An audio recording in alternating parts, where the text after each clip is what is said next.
Caring for hair isn't new for Rachel Lewis. A lot of grooming. I was a hairdresser for 13 years. But the hair she's working with now is. I do all the taxidermy work here. My husband came out and I had the can of hairspray and he's like, "What are you doing with that?" I'm like, "It holds the hair perfectly and the ears in place."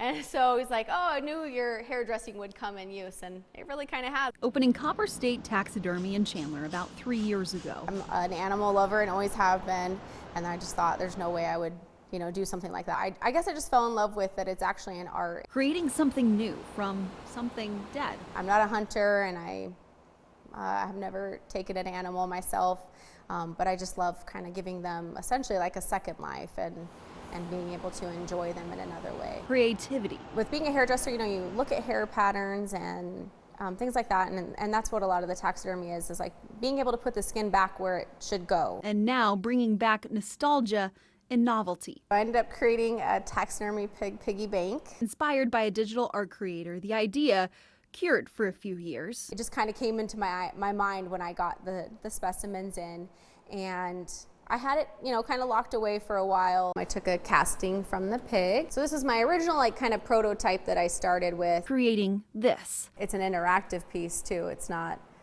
just like on the shelf. While she intended to keep the one she has finished, she sold it, but is working on another.